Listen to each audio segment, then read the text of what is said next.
Welcome, everyone. I am so excited to be speaking to Dr. Kurt Woeller from the United States of America. Dr. Woeller is an expert in biomedical treatment, and he has over 2 decades experience consulting with parents around the globe. Hi, Dr. Woeller. So nice to be speaking to you today. Hi, Lana. It's great to be here. Thank you. So, as all of you know, I have a Facebook page called Autism Now What? And I asked our parents on the group today if they had any questions for Dr. Woeller. We had so many questions, but we are going to run through a couple of those questions. We're very privileged to be discussing these questions with Dr. Woeller. So, Dr. Woeller, the first question is from a parent who says, what is the best treatment to eliminate the mycotoxins produced by Aspergillus? I hope I pronounced that correctly. Yep. Did I? Yes. Okay. Also, what is his perspective on quercetin? So I know I've used that as an anti-inflammatory for my son David with autism. And then she asks, and how soon will we get to hear this podcast? So Dr. Woeller, tell us more about mycotoxins. So mycotoxins are chemicals that are produced by mold, so certain molds. So for example, the Aspergillus that this individual had mentioned is a very common environmental mold. So the mold species or organism produces a toxin called mycotoxin. So myco means fungus. So mold is a type of fungus. So the mycotoxin gets produced by the mold, and the mycotoxin can get into our body and get into our cells and cause problems. Now, it's possible somebody could be exposed to the mold. The mold is then treated or is gone, is eliminated, but the mycotoxin that it produced remains in the body. And so that's a very common scenario, actually. When it comes to mycotoxin assessment, you first have to figure out what mycotoxins you're being exposed to or what your body is holding on to, and then attempt to try to find out how you acquired it, because you can try and remove it, but if you're continually getting re-exposed, well, it's not really going anywhere. It's kind of like trying to detox yourself of secondhand smoke while being around a smoker. Okay, there's only so much your body can do. So, but let's just take, the common mycotoxins of Aspergillus. So one of them is called gliotoxin, another one is called ochratoxin, and these are just different chemical entities.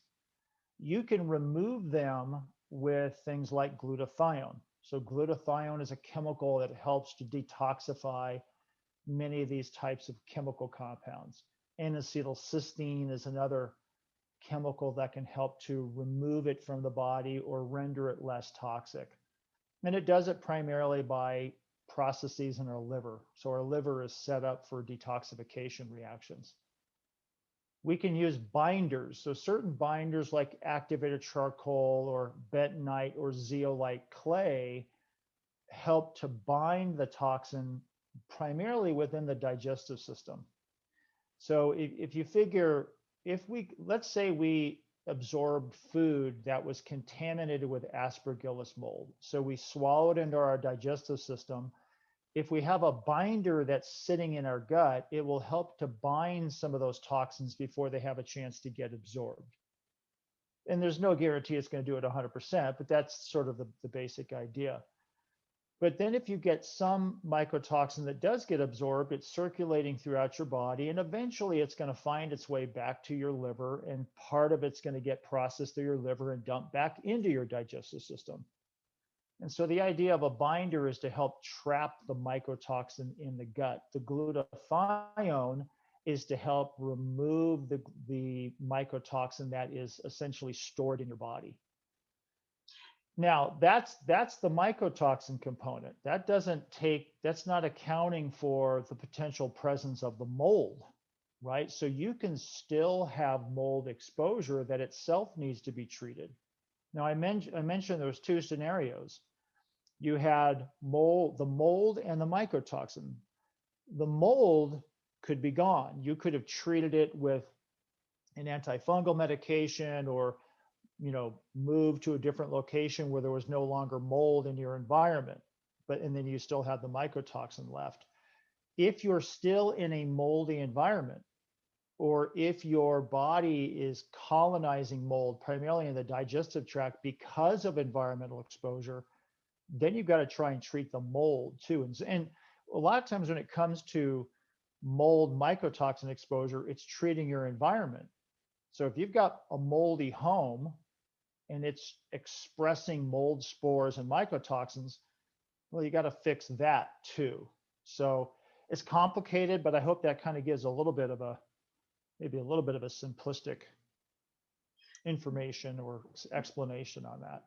That does make sense. I want to ask you just in terms of the environment. So if parents are listening, where in their home should they check for mold? I know that I've seen mold in our cupboards. I've seen mold on the ceiling. There can be mold in the carpet. Now, you mentioned there could be mold on food. I know that Great Plains Laboratory runs testing for mold. Where must we look for mold? So, here in the U.S., the USDA, the United States, Food and Agricultural Department, they do a pretty good job at regulating mycotoxin mold exposure in food. It's not perfect. No country is going to be perfect. And then one of the main reasons is that the agricultural field, particularly with livestock, are very acutely aware of mycotoxins. So that most of the mycotoxins that have been studied as far as their toxicity and pathogenicity go have been studied with their impact on livestock. This is a multi-billion-dollar industry. So they take it very seriously. So for example, certain grain products can contain aspergillus mold, or fruits, for example. But the reality is that the vast majority of people who are being exposed to high levels of mycotoxins, it's not really coming from food. It's coming from their environment. And so around your water heater, where there could be leaks, for example, your bathroom, behind the shower, bathtubs that are leaking, faucets that are leaking would certainly be an exposure source. Behind your dishwasher, I had a consult with a family where they found black mold that was growing behind their dishwasher because the dishwasher had a leak.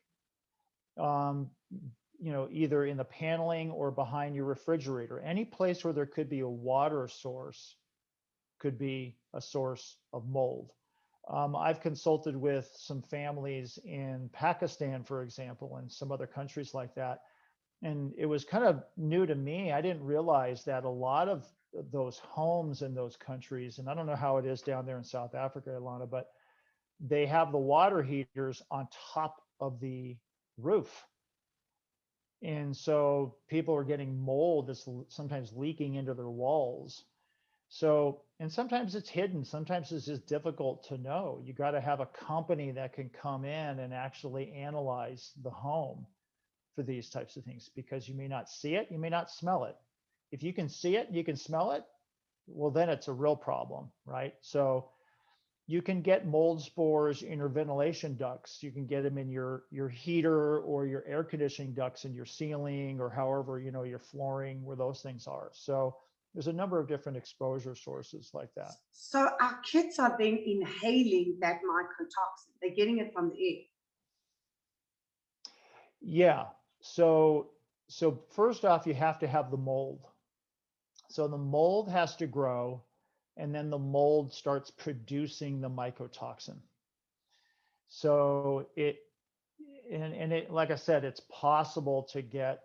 And then once your body takes it in, some people's bodies are more efficient at breaking it down and getting rid of it, just like anything else. And then other people, they hold on to it, some more than others.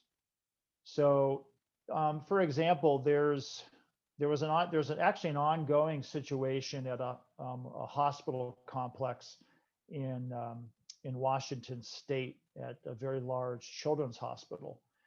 And a number of years ago, they had Aspergillus mold growing in their ventilation system, almost impossible to get out completely in these large buildings. But it was particularly problematic in a particular surgical suite where kids were undergoing surgery. And there was a number of them that died tragically because of an Aspergillus infection. Wow. So mold is very complex. You can get sick because of the existence of the mold itself, or you can get sick because of the toxins it produces, or both. I understand. And tell me with the glutathione. So for my two sons, David, who's severely autistic, I actually gave him intravenous glutathione, sometimes weekly, sometimes twice a month for 10 years. We just kept on doing it because we could see the benefits. And then my youngest son, who actually did have the best outcome in a recovery from autism, when he was 2 years old, we were doing glutathione pushes into his vein.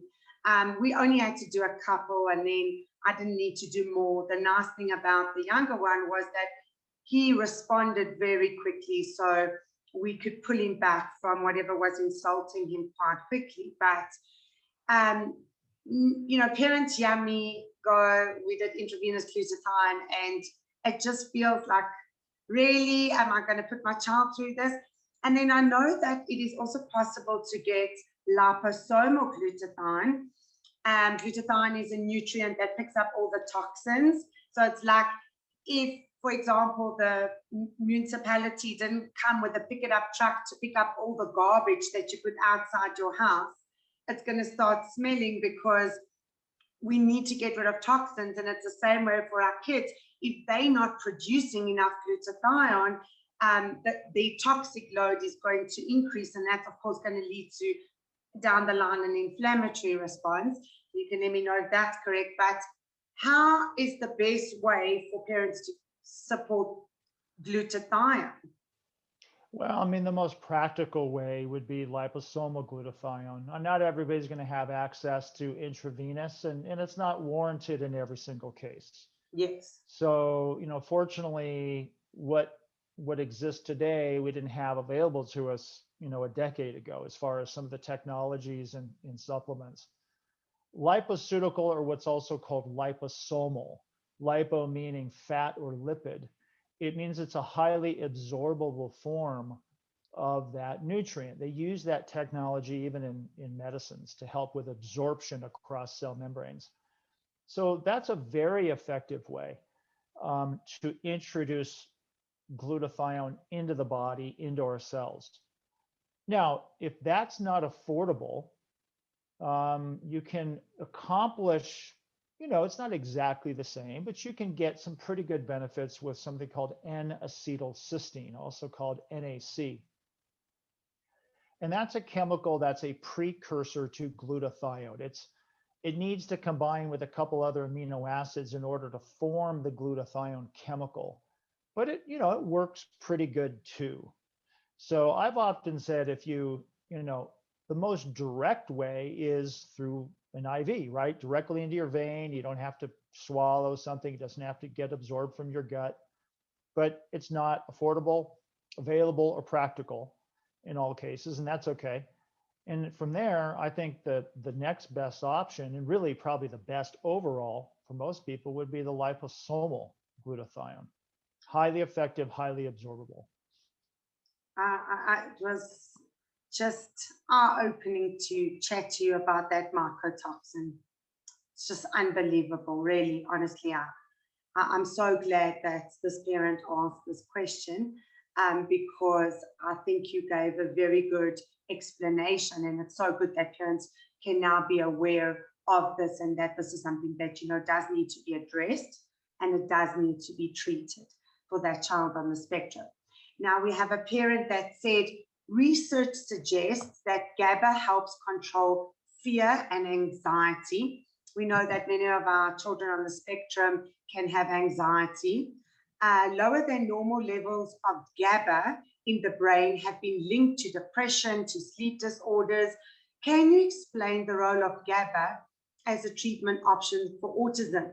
Dr. Woeller, what does GABA stand for? GABA. Gamma aminobutyric acid.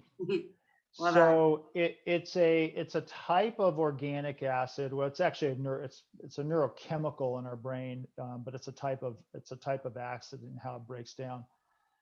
And it can be effective for anxiety and stress and panic, because what it does is it stimulates certain receptors in the brain that have an inhibitory effect. So I often think of it like it's a regulator, like a light switch. It turns off certain lights so things aren't so bright.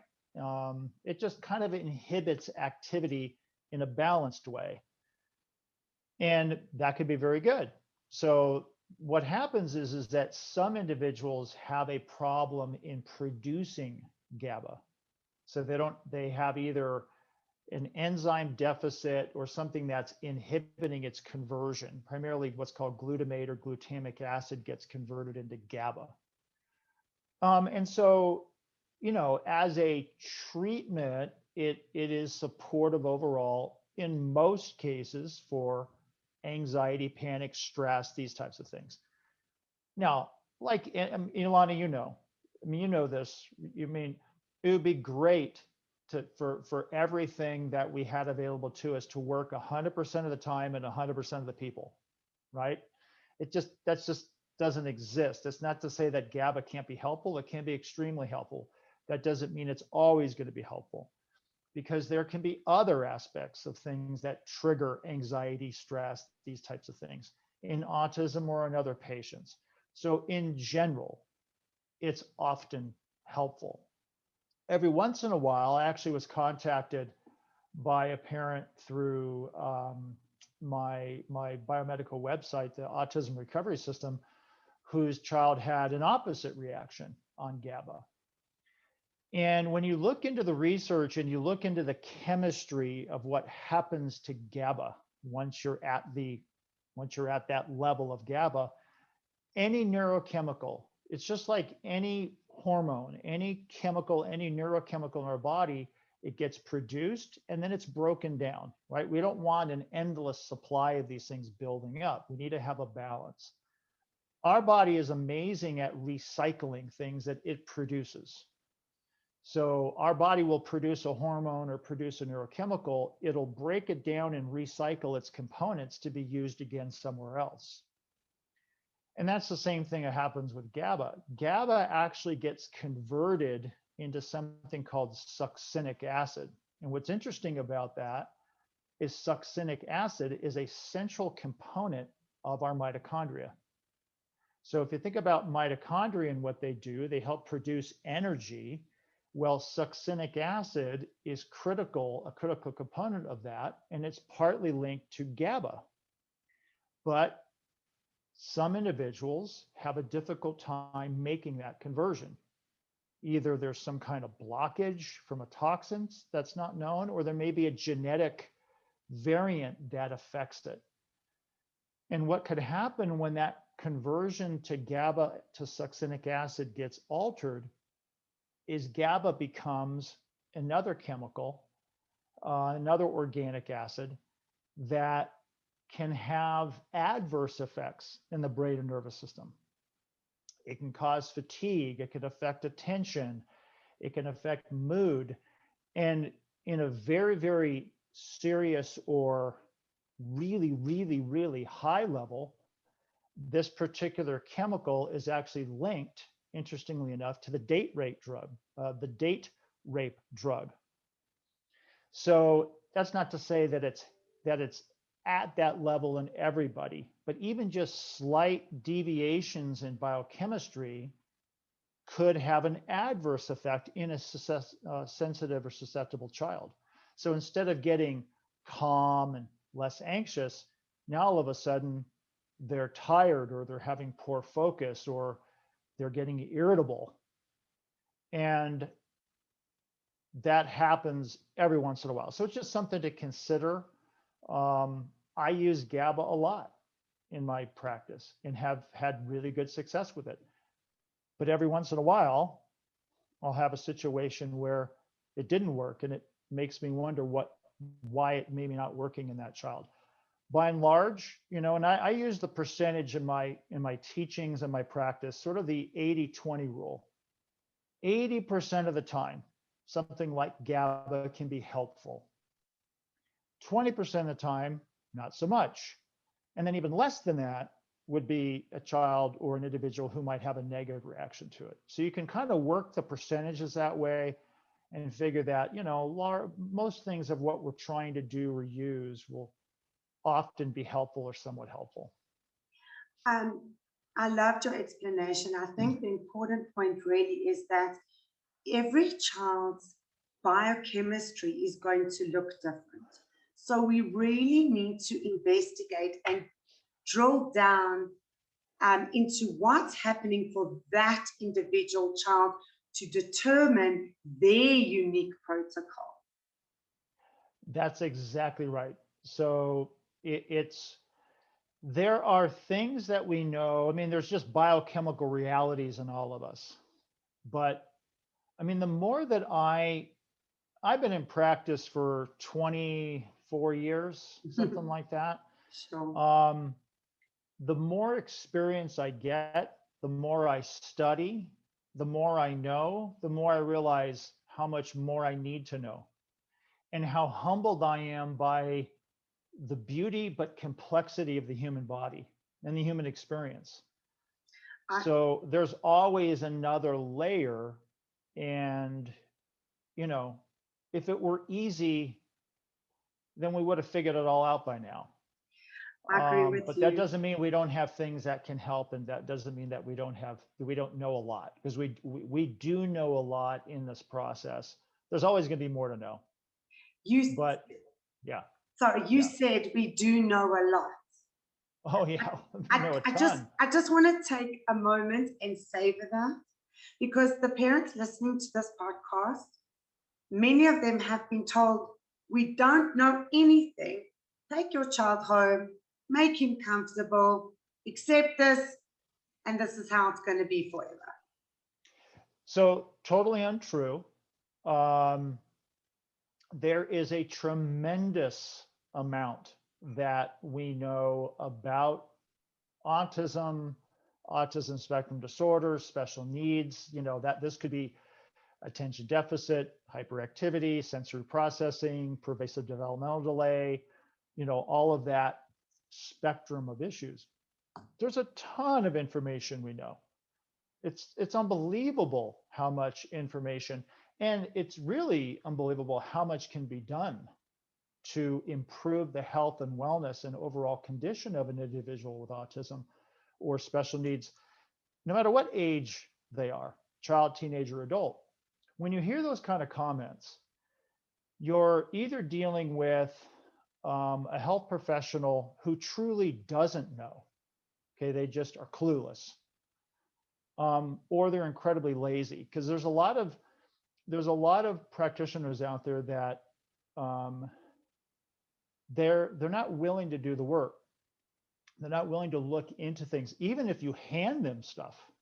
It's like, here's 10 articles, and they'll still take the stand that there's no research. I would recommend everybody go to the Autism Research Institute website, autism.com. This was the organization that was started by Dr. Bernard Rimland, PhD, way back in the 80s, maybe even earlier than that. He was one of the first people in the United States, probably in fact around the world, that was talking about, hey, listen, autism is more than just a neurodevelopmental disorder. There are biological, medical things happening here that are either causing or contributing to certain aspects or certain individuals' autism. And he had his own son who was autistic. Dr. Rimland was the originator of also what became the Defeat Autism Now movement that actually started in San Diego, California, which is where I got my start. Just go to their website, go to their research link, and look back over they have a link that goes all the way back to like the mid 2000s of all of the research that they have been part of. And then look at that and think, when you hear these comments that there's no research, there's nothing that's known, you realize how ridiculous that is. I just love that explanation. And I remember about 15 years ago going to that website myself and looking at the research, and on a daily basis, I'm speaking to at least 4 parents a day who've left the doctor's office with no hope, no suggestion of any treatment options. So I'm very happy that you have directed our parents to this research website. We will provide that link at the end of this podcast so parents can go and take a look at it. And I'm sorry, I have to just throw this question in because today I was speaking to a parent whose daughter is 17, and I told her I'd be speaking to you. She's just been diagnosed with she told me the old Asperger's diagnosis. So she's very high functioning, she's at school, but she has anxiety, and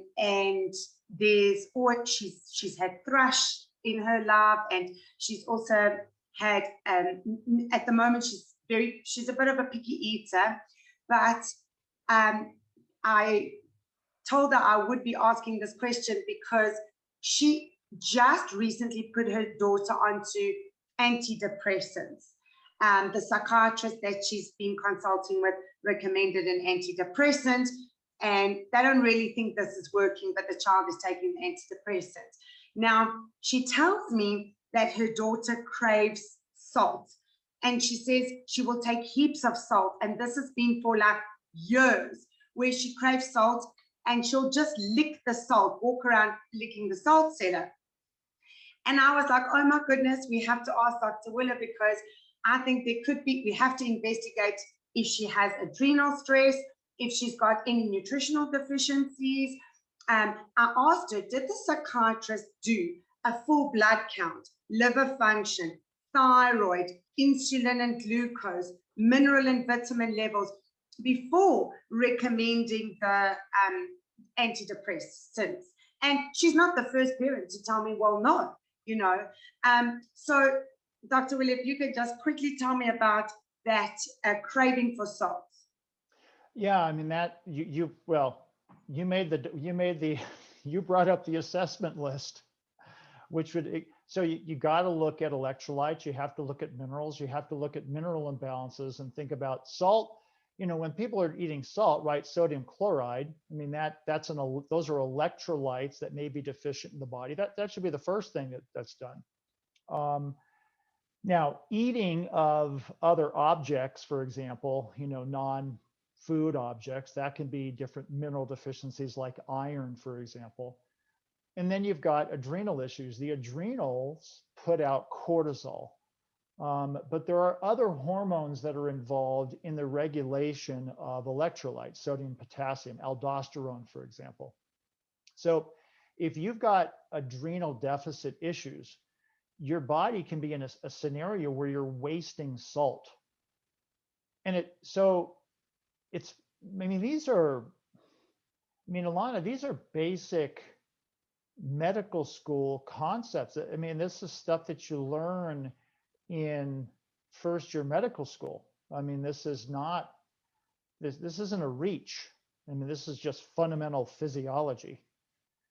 So yeah, that minimally should be done. I mean, so there's other things I could come up with, but that minimally should be looked at, is looking at blood testing, looking at adrenal function, looking at cortisol levels. Cortisol, adrenal function, fantastic. And I actually told her about you, and I told her about the autism recovery system. And I said, that you can sign up for that in order to get access to you. And we're going to be talking about that just a little bit later. Now, one of the parents asked the following question to the group. She says, why? Why does the bad bacteria always take over the good bacteria? And then she says, there are so many diets, FODMAP, SCD, keto, anti-candida. As a parent, I keep juggling between these diets with no luck. I feel like I'm nowhere and I'm losing time. How do I determine which diet will work for my child? Well, that's a fantastic question. It's probably a longer discussion than we have just a short answer. Let me first address the first question, the bacteria. It's not that the bad bacteria always overtake the good bacteria. It's just that you don't need a lot of it in certain individuals to create problems. It goes back to the individual level, right? There are certain people that are exposed to mold and mycotoxins that are like, I'm fine, right? Just like anything. And then there are others that are very, very sensitive. It's the same thing with bacterial changes in our digestive tract. So in that person's child or their loved one, there is just a level of sensitivity that their threshold of reaction is much lower than somebody else. So I always, and this is what I do in my doctor training, is I'm always pushing practitioners to say, ask the question why. Why is this happening? Why could something be going on? It's not normal, it's not typical that just slight shifts in good bacteria, bad bacteria would tend to cause major systemic problems that would affect mood, affect sleep, affect behavior, affect cognitive function. So why is it happening in that particular person? And usually it has to do that they have other imbalances, could be nutritional imbalances, biochemical imbalances, or they have other exposures, things that are occupying other aspects of detoxification, putting pressure on the immune system, creating other imbalances in the digestive tract. And in many particular cases, when it comes to just sort of this never-ending fight against what's considered to be bad bacteria, there's a lot of times it's chemicals are involved, mold and other fungal species are involved that are they're altering immune function. So it's hard to get things under control when you're constantly running a deficit in immunity. And it's complex, but that's in reality is what's happening with a lot of people with problems in this good bacteria, bad bacteria scenario. The other question, oh, the diet, right? Yes. So the diets. I mean, I was talking with my partner about this, and it's like, God, there's another diet that's out, right? So I mean, there's an endless amount of diets, and it's extremely confusing. So let's break a few things down, because this person had asked about low FODMAP, for example. So the low FODMAP diet is a type of diet that's often used for individuals with small intestinal bacterial overgrowth. It's an extremely limiting diet. It is not a healthy diet to be on long term. It's not practical. It's really only meant to be used for a short period of time. So I don't think it's a great, I don't know if we're going to frame it this way, but we talk about autism diets. I don't think it's a great option in the autism world for most people. Okay. When it comes to, let's just take a typical autistic child. Okay. Let's go back to the 80-20 rule. Okay. 80% of the time, kids tend to do well on just a straightforward gluten-free, casein-free diet, right? You've seen that. You see it within your academy you run, I'm sure, with other parents. And that's primarily because, again, 80% of the time, okay, individuals have a chemical sensitivity to protein fragments and gluten and dairy. And so they just tend to get a positive response from that. Also, a lot of times when you start shifting diet, when you start removing foods like dairy or gluten, you're now incorporating other foods that are oftentimes a little bit more healthy, more vegetables and these types of things. So just an overall, I call it healthy gluten casein-free diet, often has exceptional effects in autism: eye contact, language, awareness. And then you have to sometimes go deeper, okay? Then take that child who maybe does well on a gluten casein-free diet, incorporating more vegetables, trying to eat more of a whole food, organic food type of diet, but they've got a lot of gut problems. So maybe they've got bacterial overgrowth, yeast overgrowth, or even some inflammation that may be there. And this is where a lot of the kids tend to do well on something called the specific carbohydrate diet. That a specific carbohydrate diet doesn't mean no carbohydrates. It means you're eliminating certain carbohydrates that generally are a little bit more difficult to digest. These things called disaccharides.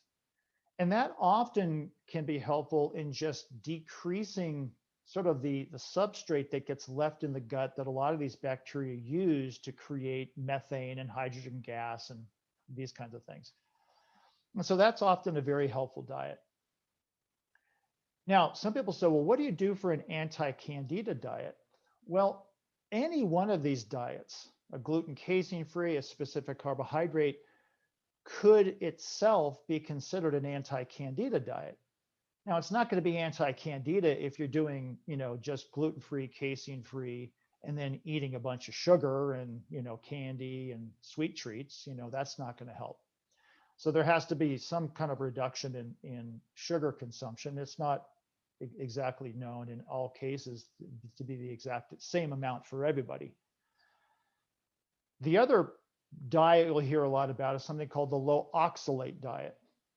And this has to do with the fact that many individuals with autism, and other people too, tend to accumulate oxalates. This is a chemical compound that all of our body produces naturally.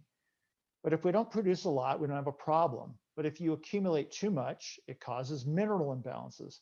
In severe forms, it can cause kidney stones. These crystals can get into our joints and cause pain. They can irritate the urinary system. Well, candida and mold, particularly aspergillus mold, can produce oxalates. So a lot of times a low oxalate diet in itself is also low inflammation, anti-candida. Okay. Now this person's asking, well, which one do I pick for my child? And I wish I could give, a concrete, absolute answer. I'd need more about this individual's history. Okay. What specific things do they have going on that's unique to them? And that sometimes can help. We'll be a little bit more specific. But if we just sort of threw up an umbrella or sort of a broad spectrum,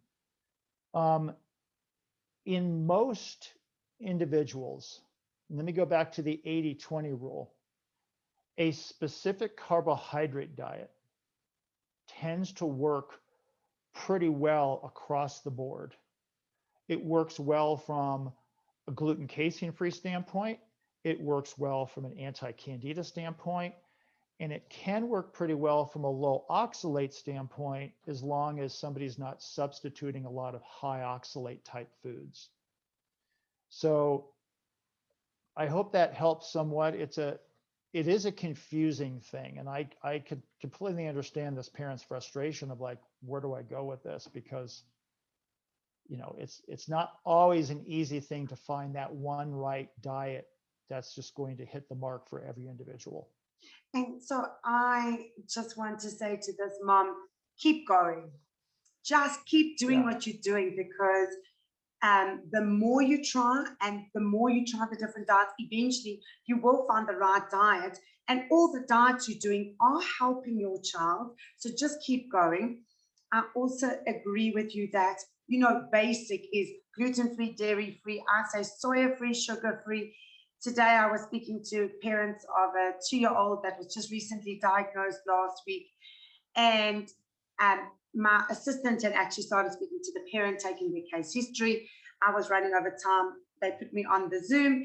And I said to the dad, look, just to tell you that you can do testing, but most children on the spectrum are going to be intolerant to gluten, to dairy. And he's like, no, but that's not my child. Definitely not. My child is healthy. He's absolutely fine. There's no health issues. And he just eats everything. There's no diarrhea. There's no constipation. And I said to him, your child's not fine. He's not in a healthy condition. That's why you're seeing autism symptoms. And eventually, after me trying to explain, look, autism is actually really a digestive disorder. So we eat food, we digest the food, we are meant to extract essential vitamins and minerals, and that's what feeds the brain. And so your child does have food intolerance, and he was saying his child eats bread and yogurt and dairy, and eventually he was coming around. But it took a while, to get him to understand, listen, you've got to remove those foods. I found myself saying, well, why don't you go to the petrol station and give your child petrol, because that's equivalent to what you're doing with the milk and the yogurt. But I think sometimes parents find it so hard to believe, really, I'm going to put my child on a diet and I'm going to see improvements. And I'll say, what do you have to lose? Also processed foods, breakfast, I feel, is such an important meal to start the day.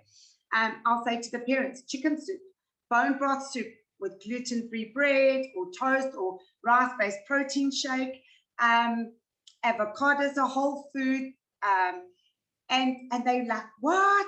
Because people have to change their mindset. I'm not going to do cereal in a box. What do you eat for breakfast? Wheat Bix, Rice Krispies, all these processed foods from a box. And I'll say, no more processed foods. So I think the basic is, if we can remove gluten, dairy, soy, sugar, remove processed foods, and also I like the rotational diet, because the child can often be a picky eater, so now they're limiting their food repertoire to only a certain number of foods.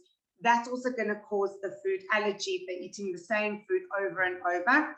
And then just this little story, I spoke to a parent whose child was quite high functioning, but still on the spectrum, and she was worried because the teacher was saying, he's spacing out at school and he's just not concentrating, he's not focusing. And I said, so what does he eat? And he limited his diet to 4 food items, one of them being peanut butter. They were South African parents. They actually went to live in London for a few years. And when they came back to South Africa, they went from the airport to the grocery store to buy peanut butter, because this child eats peanut butter, but the entire day, okay, like peanut butter lunch, breakfast snack, like she arrived on the airport and she went to buy the peanut butter. And I mean, I was just horrified. I was like, there's something called oxalate, and peanut butter can really be an allergen for him. She was like, okay, let me remove the peanut butter. She was open to it, really. But I was taught that peanut butter is protein, it's good for my child. I was like, you need to remove the peanut butter. I'm not a doctor, but I'm telling you, there's something wrong. Yeah, you need to get rid of this peanut butter. She phoned my office 2 weeks later and she asked to speak to me, and I wasn't available. So she told my assistant, please tell Ilana that she is a miracle worker, because I have a new child. He's focusing at school. He's interacting with us. How did she know that the peanut butter was causing a problem? She even said, I don't think we need to enroll him on the ABA Star Academy program anymore, because let's see how it goes. We've seen such a marked improvement from removing this peanut butter that we'll let you know how it goes in a couple of months. And wow. That's great. Yeah, so that was really special. So diet is a process. It's a process of investigation and things that unfold over time. My encouragement for this parent, as you mentioned, is don't give up, but start they maybe already are, but start investigating other things. Okay, and diet is a component of the biomedical process. It's a large piece of the puzzle, but it's not the only piece. Now, Dr. Woeller, one of the parents said, she mentioned that she had used the Nemichek protocol. She followed the Nemichek protocol to address her son's toxins. But then she also said, I want to ask Dr. Woeller about his gums, because she says they're turning black. Have you ever seen a child with black gums? I've seen a few. Well, it was more their teeth that were taking supplements. I think it's just the fact that their teeth were stained by some kind of liquid supplement. I'm not, I'd have to do some more research into that. I'm not entirely sure. I think the thing is I would first off talk to the doc, their pediatrician, maybe do some blood work.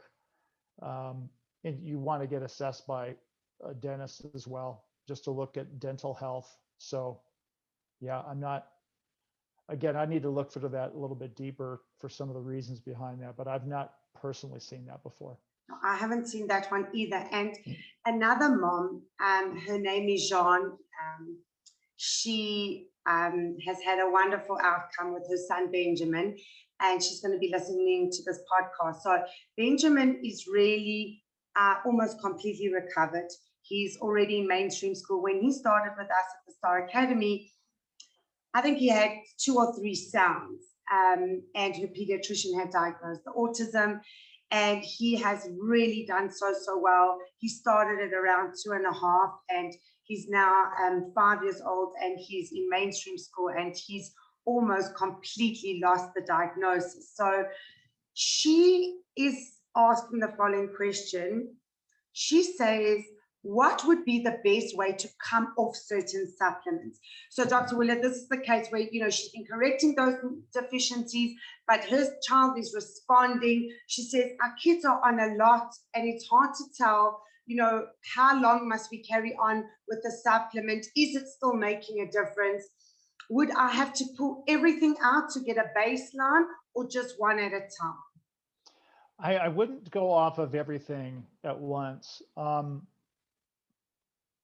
I think in those particular cases, it's important for her to look at and say, okay, what is just fundamental, foundational with regards to health? So for example, I take a multivitamin every day. I take some N-acetylcysteine, I take some essential fats, I take some magnesium. Okay, I do that every day, just to supplement my diet, and I try to eat very healthy.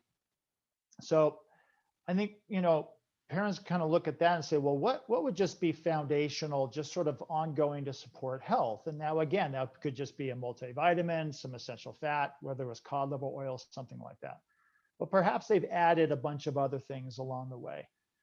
And you're right, you do get to a point where like, well, I don't know what's working, and sometimes it's hard to know because it's not necessarily the one thing, right?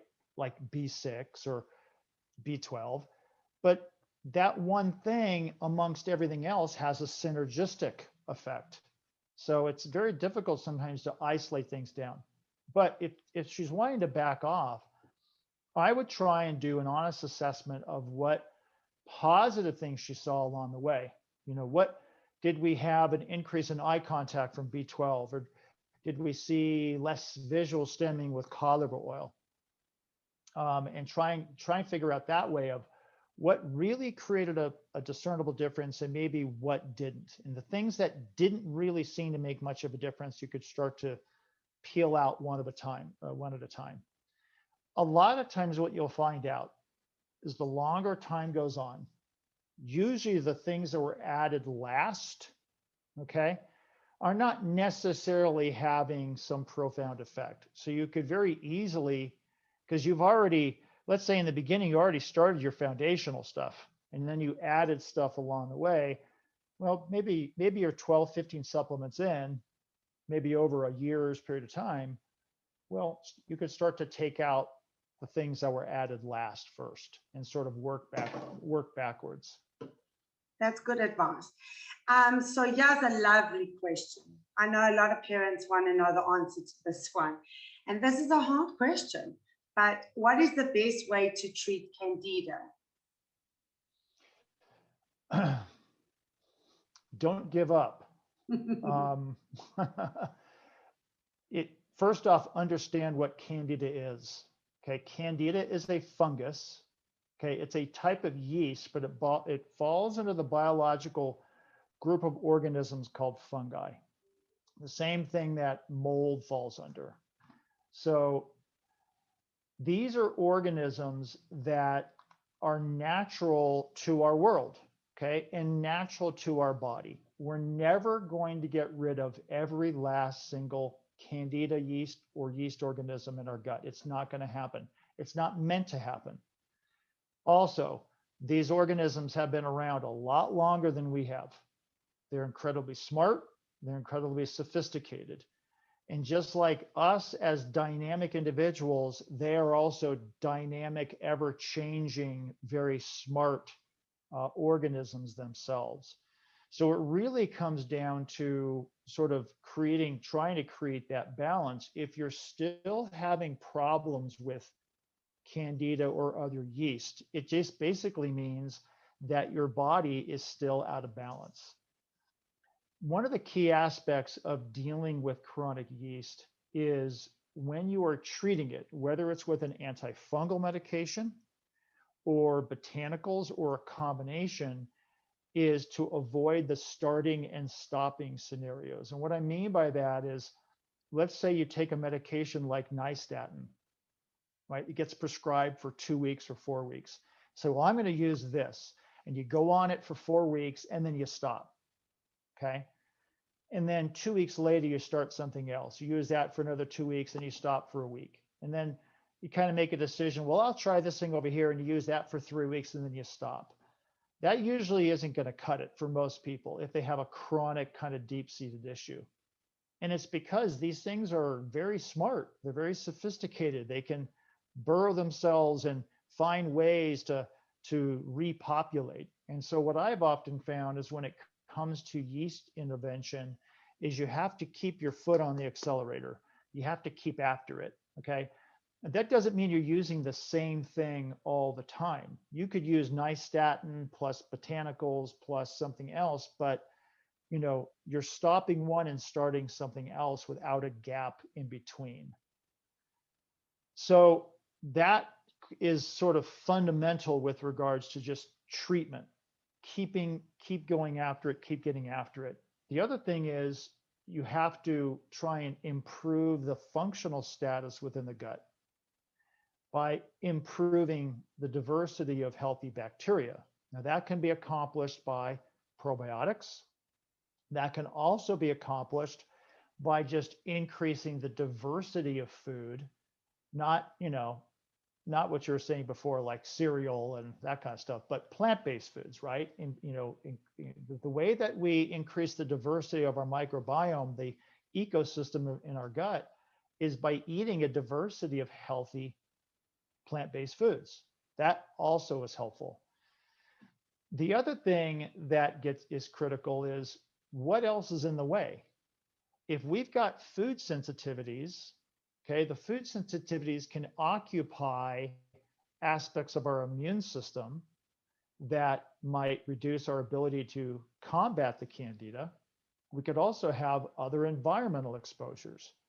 It's known that certain chemicals can disrupt the ecosystem of the gut. Mold and the mycotoxins it produces can actually suppress the immune system that make these, or allow, I should say, not make, but allow for these fungal, these mold, these yeast organisms to just thrive. So if you're at a point where it's like, geez, we're just not making any headway, you have to ask the question, why? What else is going on? What else is interfering here? And you have to start digging deeper, looking at chemicals, looking at mold, looking at other aspects. Because in most situations, if somebody has a healthy gut, good bacterial diversity of good bacteria, good immune function, they're not going to have a problem with yeast and candida, at least not to any significant degree. I think that was a really wonderful explanation and great advice. Now, one of our other parents wanted to know, how do we determine inflammation in the gut, and what treatments do you recommend to reduce inflammation? Well, and that's a spectrum, Ilana. I mean, imagine you can have everything from just some surface level, low level inflammation that gets triggered because your body is reactive to dairy or gluten. Okay, that's just creating some inflammatory reaction, but it's not damaging the surface level of the gut. And you could take that all the way to inflammatory bowel disease, Crohn's disease. ulcerative colitis, To the where now, measles, the virals, yeah. not, So yeah. it's a spectrum of problems. And it also depends kind of where it is. Is it in the large intestine or is it in the small intestine or both? Our small intestine is the central area of our digestive system that is responsible for absorption of nutrients. It's also the main area that we're getting rid of toxins that are flowing out of the liver that dump into the small intestine to eventually head into the large intestine. So we want to get the vast majority of our nutrients absorbed through our small intestine. The small intestine is also the largest part of immune function within the gut.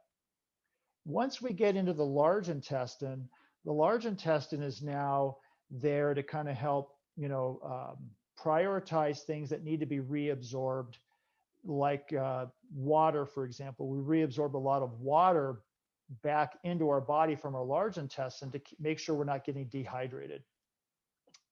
And then so eventually the large intestine becomes the area where we accumulate things in our stool and we poop them out.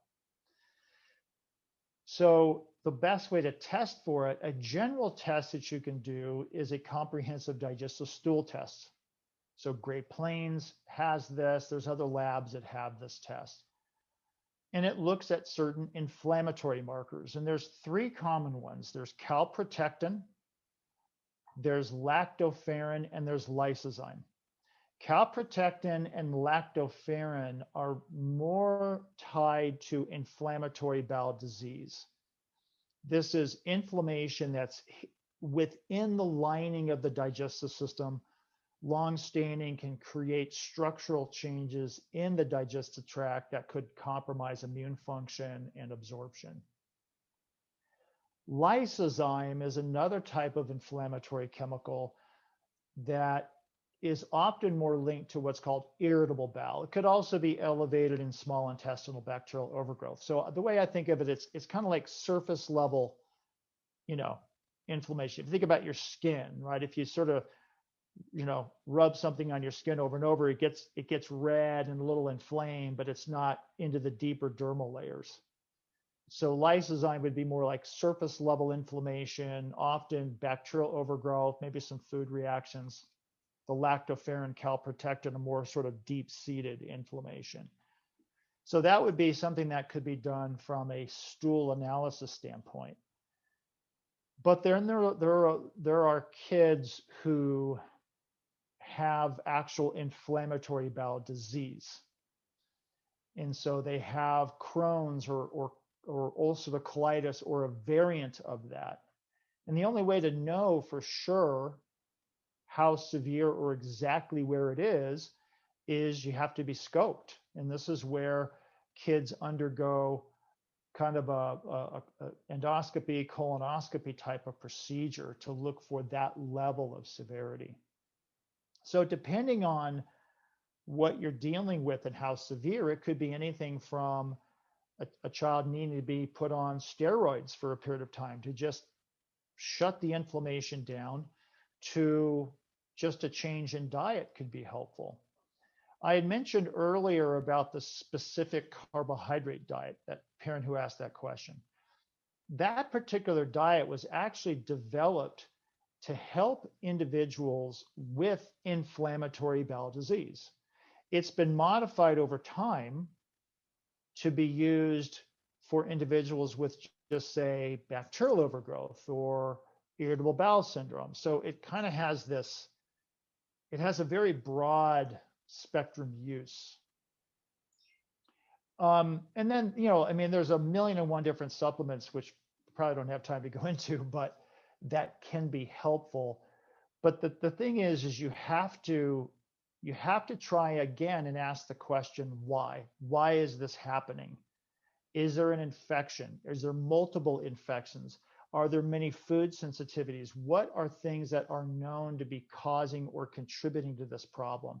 So usually further investigation is warranted. I think you've given a lovely explanation there, and it's really going to depend from child to child. There could be inflammation purely from the food that the child's eating. Remove those food allergens and you can see a huge improvement in that child. in another child on the other end, you're going to actually have a deep-rooted inflammatory bowel disease that actually requires an endoscopy. But I also like that you mentioned that parents can do the digestive stool analysis from Great Plains, and there you identified the 3 markers that will also give us information and then direct treatment. I think on inflammation in the gut, we could actually go on and on for days. Yeah. This was such a loaded question. So let me finish that one thought. If you do a comprehensive stool test, and let's say the lactoferrin and the calprotectin are normal, it's very unlikely that that child is going to be suffering from inflammatory bowel disease. Okay. I can't say that it would entirely be 100%, but just work the percentages. It's very unlikely that that would be the problem. Doesn't mean they couldn't have some inflammation, but you're probably just dealing with sort of surface level, maybe bacteria, yeast generated inflammation. That's not anything real serious. And you mentioned in very severe cases, we sometimes use steroid. And with my oldest son, David, is now 18. You know, he's now 18. I remember we spoke to you, Dr. Woeller, when he was 3 years old. And I've been referred to you actually through Dr. Jacqueline McCandless, who was very friendly with Dr. Bernard Rumland, who established, as you said, the Defeat Autism Now organization. And she referred me to you. Now, Dr. McCandless actually passed away a few years ago. She wrote a book as well, Children with Starving Brains. It was the first book ever that I read on autism. But you came so highly recommended because Dr. McCandless was a very, very highly respected doctor in the biomedical field. And she was retiring when we started consulting with her. So she was the one who made the referral to you, and she really held you in such high regard. I mean, I remember speaking to you when my son David, who's now 18, was 3 years old, and we were really just not winning with his bowel. And you gave us the confidence to actually do that endoscopy, which we then did. And, you know, we found microscopic inflammation, and we did put him on steroid treatment, and it did help him immensely. So we go back many, many, many years. And yeah, I'll never forget asking you that question about inflammation in the gut that this mom has raised. Now, the last question I'm just going to link to something very exciting that we're going to speak about. But this mom says, Dr. Woeller, how do I get to the root cause of my son's autism? What testing and why? So my answer to her is going to link to the wonderful new parent course, parent and caregiver course that you've recently created, Autism Biomedical Essentials, and you're going to tell us about this. It's starting next Monday, March the 22nd, and you mentioned in your introduction to this course that it's broken down into 6 modules, and it's for children, for parents of raising children on the autism spectrum, for parents of children who just have sensory challenges, for parents of children who've got special needs, or who've got ADHD. And that's really wonderful because you're covering such a broad group of children. And, you know, I know you said you're going to be talking about the different diets, the different testings, and you're really going to go into the different treatment protocols parents can follow for different markers and pathologies that are causing the autism symptoms.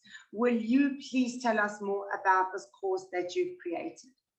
So this is a course I've wanted to do for a long time, and to just help.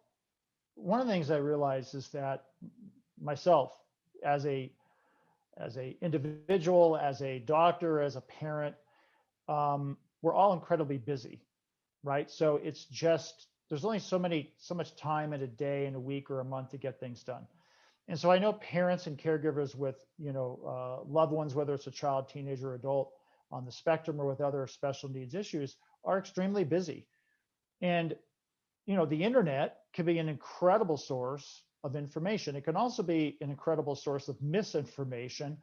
that can be confusing.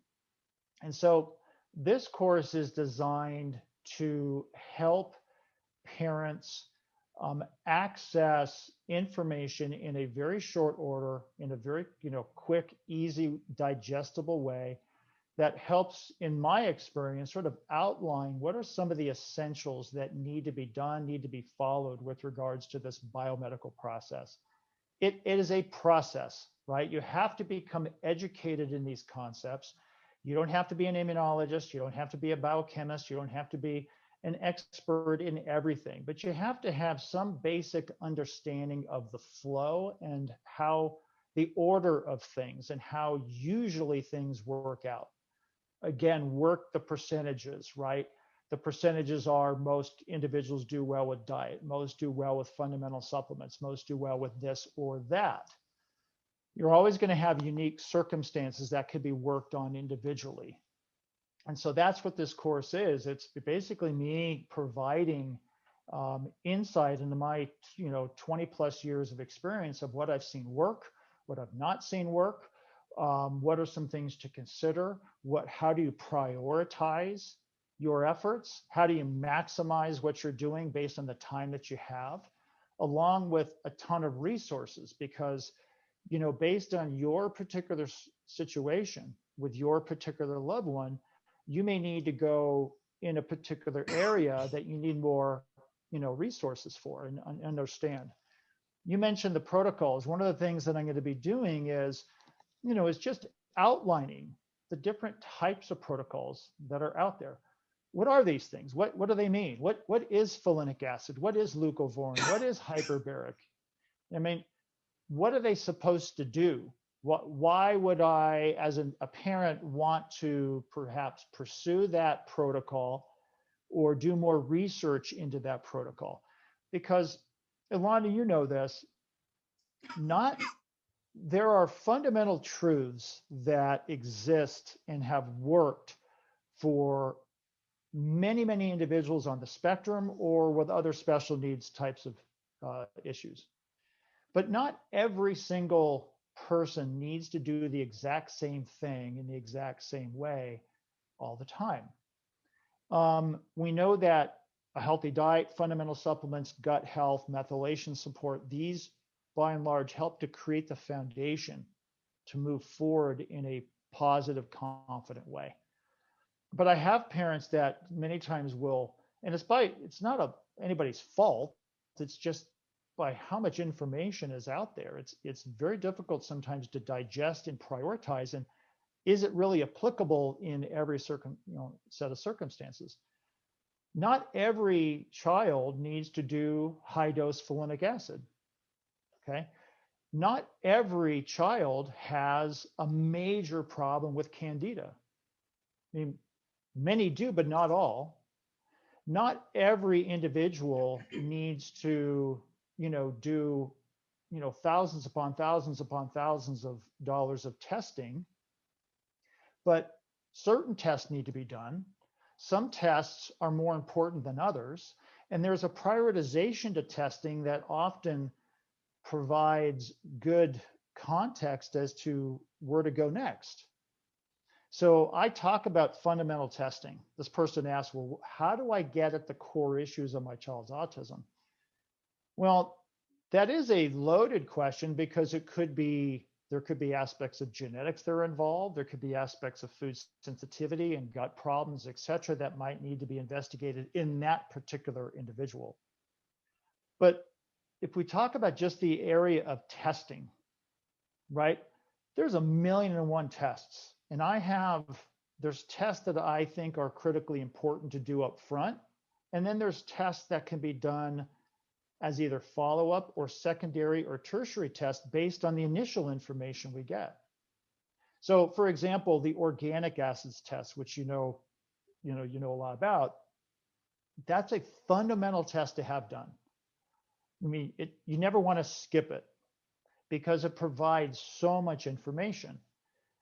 In some cases, you'll have a child or an individual who's just loaded with fungal problems, mold, yeast, bacteria, even in that too. And that would say, okay, we got a major issue here. We got to focus on this. But I'll have situations where I'll have an individual where every single mold, every single candida marker is totally normal. Okay. In that particular circumstance, it's not an issue. Okay. And so you need to look elsewhere and look at other things. So that's what I'm hoping to do in this course too, is to be able to provide some context for that, of decision points that you can make as a parent to maybe where to go next. I cannot wait to watch this course. In fact, I was telling my 16-year-old son this afternoon about the course that you've designed. And he said to me, Mom, I want to also listen to the course. So that is my 16-year-old who was very interested in joining your Autism Biomedical Essential course for parents.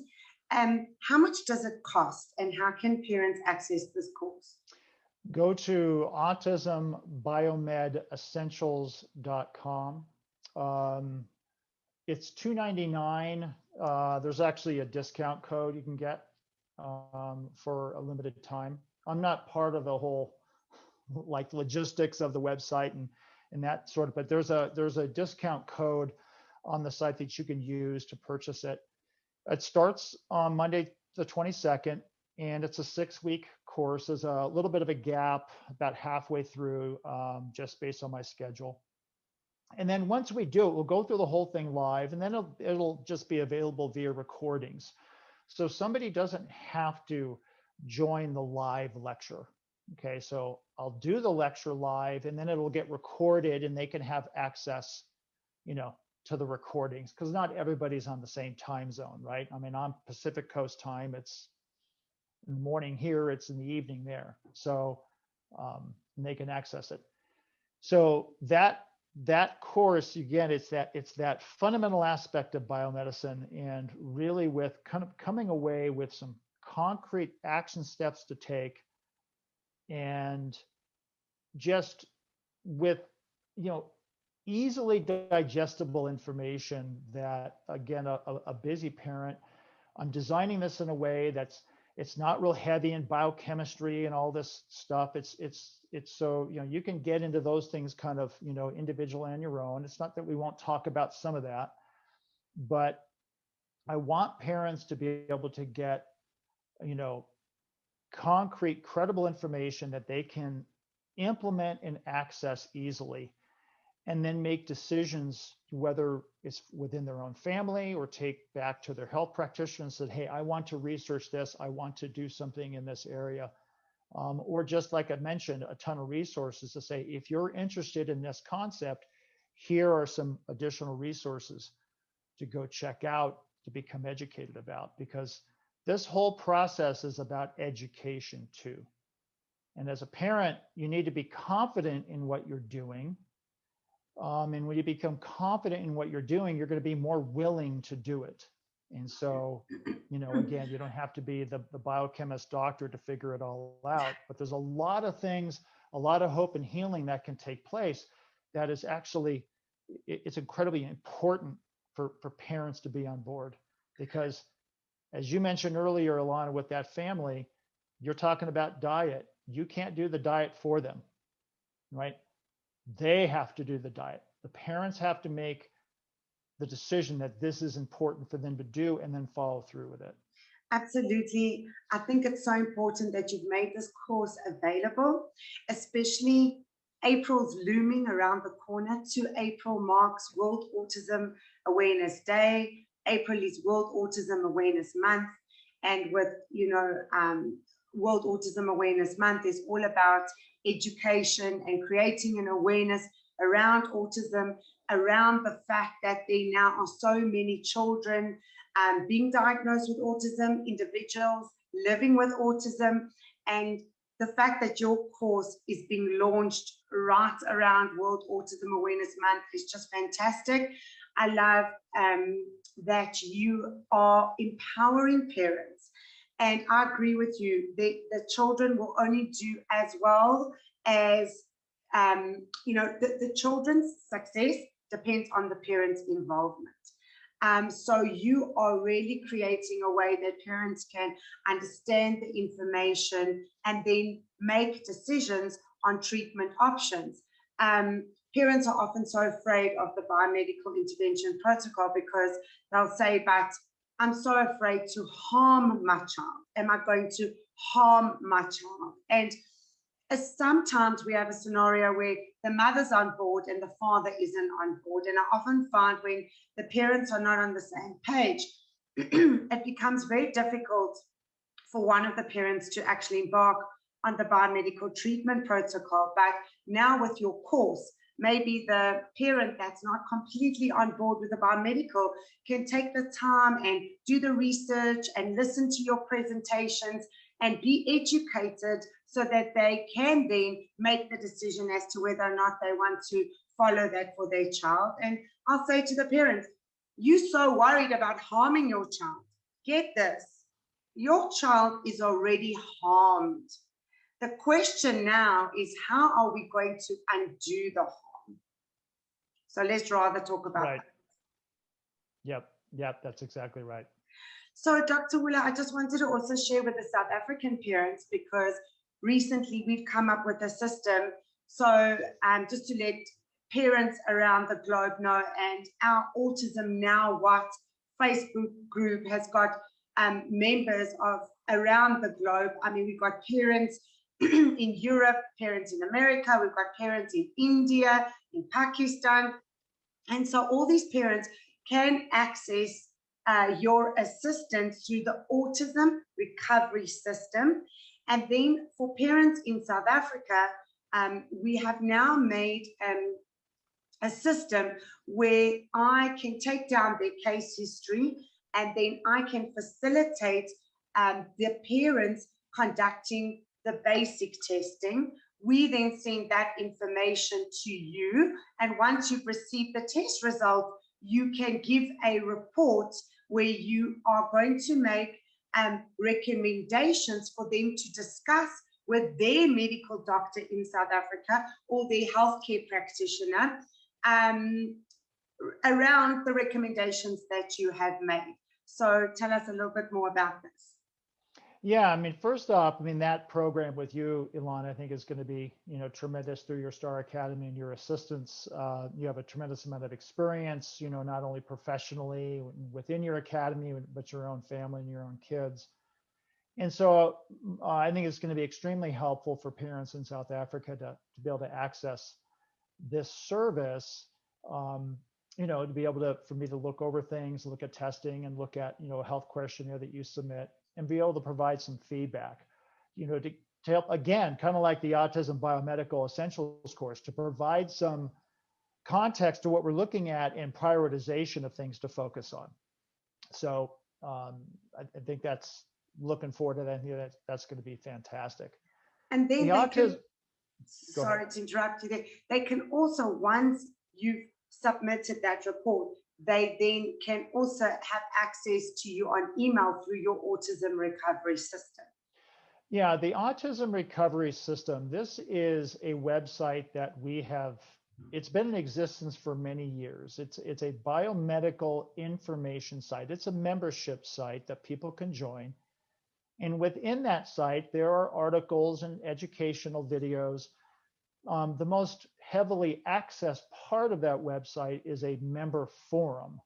So there's a forum where people can post, general questions about biomedical concepts, diet, supplements, behaviors, and I can, provide some feedback. And then many parents reach out to me privately. There's a private messaging section within that website too. So they'll reach out to me privately, again, for specific questions about their child, whether it's, hey, my child has this behavior, what could that mean? Or, what test do you recommend for this or that? And so that's been in existence for many years. So the parents who are using this service through Star Academy in South Africa, I encourage them to also join the Autism Recovery System for just ongoing access and dialogue. Parents around the world, I have parents who are, all over the world who are members of Autism Recovery System for just their own general use. So it's open to everybody. It's not just the South African parents. It's open to parents all over the globe. All they need is access to the internet, and you can ask me questions. I have parents that are members of the Autism Now What group that are living in London, in Scotland, and I know that they are members of your Autism Recovery System. So you've been working with international parents for over 20 years. So it's not just for South African parents. I do want to mention for the South African parents, we do have a representative in South Africa that carries the Great Plains Laboratory test kits. So they're going to ship those kits to the parents' home. You can then collect the samples. This lab service will then collect the samples from your home and ship that to Great Plains Laboratory in America. If you're living in London or in Europe, Switzerland, I know that there's recently a family in Switzerland that told me they're going to sign up for the Autism Recovery System. I just spoke to them yesterday, and I don't think it's difficult to ship the labs, you know, through FedEx or DHL. I can tell our listeners that 15 years ago when I started these testings, I didn't have a service that delivered the kit to my home and collected it from my home. We would beg the FedEx representative to please take very careful care of our urine sample and our stool sample that we were sending to America. I used to get very nervous about all of this. So it's wonderful that, you know, it's so much easier now for parents. And these testings really are essential because once we have those markers, it's going to help to direct the treatment. So Dr. Woeller, it was lovely to chat to you today. We're going to post more information about the Autism Biomedical Essentials course, and I'm certainly going to have my 16-year-old son sign up for the course. He was super, super excited to have the opportunity to learn more. So thank you very much for all the information and really for all that you do for so many families raising children on the autism spectrum. Thank you. It's my pleasure.